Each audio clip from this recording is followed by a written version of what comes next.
thinking about something. You know, the world was created with just one man and one woman. And out of that one man and one woman, so much of sin was occurred. Then I think about King Solomon, who was one man with 1,000 women and more, you know, and he made how many nations out of him with all these different women. And then I think about it a little deeper, like, you know how much of sin he created in this world by his lustful eyes and by his pride of being the king. And, you know, I say it all that to say this. We got to be mindful of the lives that we are living because we know not what spirits we are creating in this world.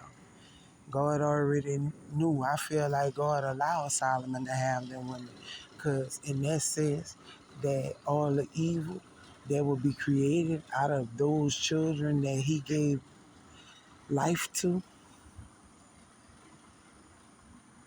he would be able to weed out greatness in the midst of all of it. Sad to say that we are still going through it today. But guess what? I feel individually when we allow God to be in our life, when we allow ourselves to make space for God in our life. And I say that, from a physical standpoint, that's our job. We got to do that work. We got to sit with that. We got to give all the spiritual strength of that part to God to handle.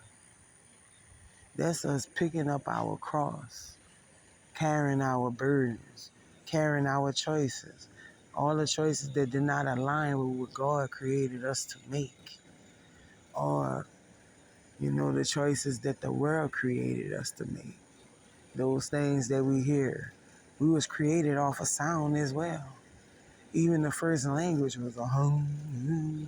They say Adam made the first word, but you gotta realize, was Adam named Adam?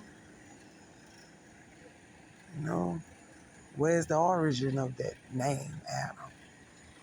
They'll tell you a lot there. But I just look at it as, we look at things as one way when there's many ways off of that one way. So why we gotta limit ourselves? Another thing, why I get stuck in the past, a lot of us are still carrying past hurts. I was one. I had to sit with that. I may not have as much as other people have to deal with, but once you start physically and truly acknowledge that your ways are effed up, then God gonna give you grace to show you who he is in your life.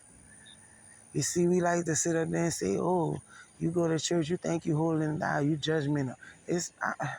Granted, there are those that feel like that. My way is my way, and I feel my way is right. When you gotta realize even the Bible was interpreted. So if you so set in stone off another person's interpretations of others' walk of life, which is storytelling, why you can't tell a story of your life? Why you can't be okay with the choices you've made? Why you can't be okay with saying how God has given you grace to even be able to speak on those choices that you made and how he helped you to overcome those battles? Why?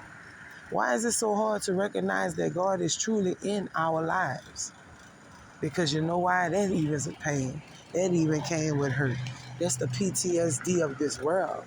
It got so many people want to be that head title when you don't even know who you are. Because once you know who you are, you will understand that each one of us are a part of God's plan. And it's simple as that. You have nobody that you're competing with. All that's in your mind. Because the only way you can formulate that you have enemies is in your mind. So once you internally evaluate the things that you have to, that's when you give space for the things other people have to. You can see when a person is feeling some type of way, but 9 out of 10, you are too. That's why you ready to buck.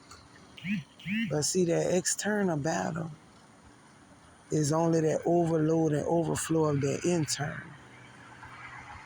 So deal with it. And then you'll have space and compassion in this world for others to do the same. When your walk is lit up, others will see God's grace. But if all we hear is complaining and the negative, then we won't have a solution to the things that we are physically seeing, that we are spiritually dealing with. God is good, bro. Seek Him. Seek thee. And remember, it ain't hard. Because as above, so below, you are the reflection of thee. So walk in it. Peace.